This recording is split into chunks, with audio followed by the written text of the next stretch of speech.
अस्सलाम वालेकुम गाइस। आज मैं आपको फ़िज़िक्स के चैप्टर नंबर 1 के एमसीक्यूज़ करवाने लगी हूँ। अगर आपको मेरी नई वीडियोस चाहिए तो आप मेरे चैनल को सब्सक्राइब कर दें ताकि आपको नई वीडियोस जो हैं वो आसानी से मिल सकें।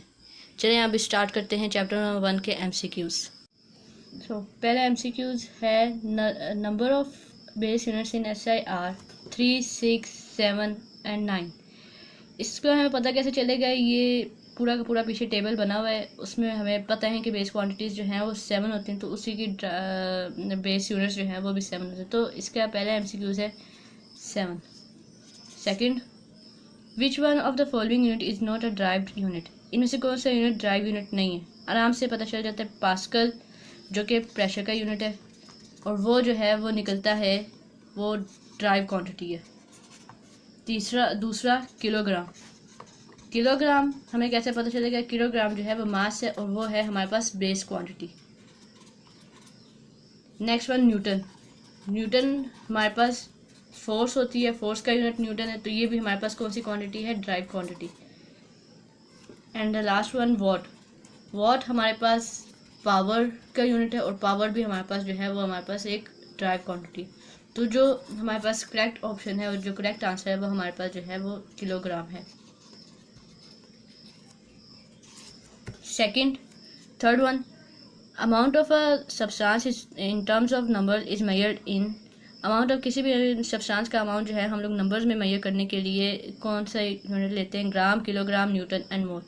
ना ग्राम लेते हैं, हमने ये केमिस्ट्री में भी पढ़ा है कि 1 मोल ऑफ सब्सटेंस जो है वो इक्वल होता है 6.022 into 10⁻23 atoms, molecules and grams वगैरह इसके इक्वल होता है। तो हमारे पास जो है वो अमाउंट ऑफ सब्सटेंस जो है वो इक्वल है मोल के। इसका करेक्ट ऑप्शन है mole. Fourth one, an interval of 200 micro S is equivalent to. के हमारे पास एक उन्होंने 200 माइक्रो एस वैल्यू दी हुई है, उसको हम लोगों ने इक्विवेलेंट करना है, मतलब कि उसका हम लोगों ने प्रीफिक्स लाना और उसको हम लोगों ने प्रीफिक्सेस में चेंज करना है। अब कैसे चेंज करेंगे? 200 माइक्रो की क्या पावर होती है? 10⁻⁻6। तो अगर मैं यहाँ पर 10⁻⁻6 डालती हूँ इसका, तो ये मेरे पास सेकंड बन जाएगा क्योंकि मैंने माइक्रो की यूनिट डाल दी। अब मैं ये वाले 2 जीरो भी इसके अंदर डाल देती हूँ। ये 10⁻2 हो गए मल्टीप्लाई बाय 10⁻⁻6। हम लोगों ने मैथ्स में ये पढ़ा था कि बेसिस सेम होती, पावर्स ऐड वगैरह हो रही थी। तो 10 एक्सपोनेंट में एक दफ़ा लिख लूँगी और 2 - 6 हमारे पास आ जाता है कितना? -4 सेकेंड। सो इसका करेक्ट ऑप्शन है 2 × 10 exponent -6। 2 × 10 exponent -4 second. Fifth one, which one of the following is the smallest quantity? इनमें से सबसे छोटी क्वांटिटी कौन सी है? 0.01 ग्राम एक दिया हुआ है, एक 0.2 mg दिया हुआ है, एक 100 माइक्रोग्राम दिया हुआ है, एक नैनोग्राम। ग्राम है, ग्राम बड़ी यूनिट है। दूसरा मिलीग्राम है, मिली की पावर होती है 10⁻³ माइक्रो 10⁻⁻6 नैनो 10⁻⁻9। तो इसमें से सबसे छोटी क्वांटिटी कौन सी है? 10⁻⁻9 वाली नैनो की। तो इसका करेक्ट ऑप्शन है 5000 नैनोग्राम।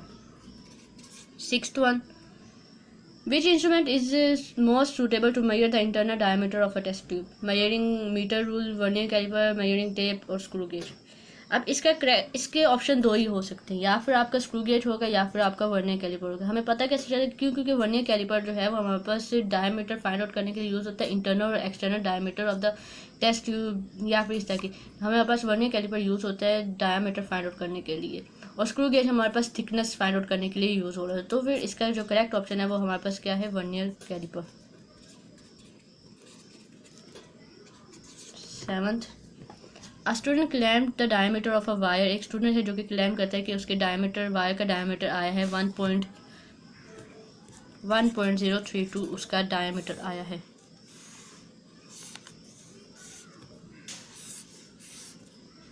उसका 32 उसका डायमीटर आया है सेंटीमीटर।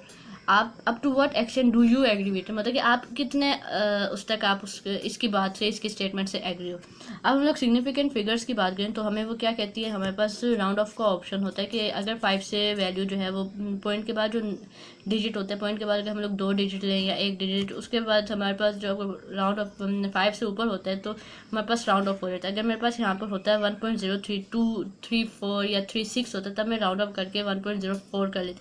लेकिन अगर मैं देखूँ तो अगर मैं इसके सिग्निफिकेंट की बात करूँ तो मेरे लिए ज़्यादा अच्छा है कि मैं इसके 2 डिजिट लिखूँ, 3 डिजिट आगे लिख देती हूँ, आगे लिख दूँ, या फिर मैं आगे जो है वो इसके 2 डिजिट लिख कर जो है वो बाद 2 डालने की ज़रूरत ही नहीं, क्यों, क्योंकि मुझे ऐसा पता चल रहा है कि अगर 2 राउंड ऑफ भी हुआ तो उस पर कोई इफेक्ट नहीं पड़ेगा। तो मेरा जो करेक्ट ऑप्शन है वो मैं लिख लूँगी 1.03 centimetre. 8th, measuring cylinder is use to measure. एक मेजरिंग सिलेंडर जो होता है हमारे पास, ये एक मेजरिंग सिलेंडर होता है, ये हमारे पास किसके लिए यूज़ हो रहा होता है, एक वॉल्यूम को मेजर करने के लिए। तो इसका करेक्ट ऑप्शन वॉल्यूम है, ये simple. 9th one, last option, last one, a student noted the thickness of a glass sheet using a screw gauge on the main scale. अच्छा, एक स्टूडेंट है जो कि ये क्लेम करता है कि उसकी थिकनेस, उसने नोट करता है कि उसकी जो मैन स्केल की एक थिकनेस अपनी ग्लास शीट की कैलकुलेट करता है, तो उसके जो मैन स्केल की रीडिंग आती है उस वक्त, जो उसके मैन स्केल की रीडिंग होती है वो होती है कोई 3 डिवीजन्स उसकी आती है मैन स्केल की, और उसकी जो सर्कुलर स्केल होता है, सर्कुलर स्केल की उसकी जो रीडिंग आ रही होती है वो उसकी आती है कोई 8 डिवीजन आ रही होती है। आपने इसकी थिकनेस कैलकुलेट करनी है। सिंपल थिकनेस कैसे कैलकुलेट करेंगे, आपके पास लीस्ट काउंट होता है स्क्रू गेज का, लीस्ट काउंट का स्क्रू गेज का है 0.01 मिलीमीटर, 0.01। इसको आप जो हो वो जो आपका सर्कुलर स्केल है उसके साथ आप इसको मल्टीप्लाई कर दो, circular scale 8 multiply by 0.01 millimetre, तो ये कोई आता है 0.08 मिलीमीटर। अब आपकी जो मैन स्केल की रीडिंग है, मैन स्केल की आपने जो रीडिंग आई हुई है 3 डिवीजन, उसको आप इसमें प्लस कर दो 0.08 मिलीमीटर, तो ये कोई हो जाएगा 3.08 मिलीमीटर। इससे आपकी थिकनेस जो है वो कैलकुलेट हो जाएगी। तो इसका जो राइट ऑप्शन है वो है 3.08 millimetre. Last one, significant figures in a expression. Significant figures जो हैं वो क्या होती हैं, ऑल द डिजिट्स, सारे के सारे डिजिट्स होते हैं, all the accurately noun digits, सारे के सारे जो है वो एक्यूरेट नाउन डिजिट्स होते हैं जो हमें पता होते हैं, all the accurately noun digits and the first doubtful digit, या फिर all the accurate noun digit and the all doubtful digit. तो अगर आप इसकी डेफिनेशन देखें तो सिग्निफिकेंट फिगर्स वो फिगर्स होते हैं जिसमें जो है वो सारे के सारे एक्यूरेट डिजिट्स होते हैं, लेकिन उसमें से एक जो है वो हमारे पास डाउटफुल डिजिट आ जाता है।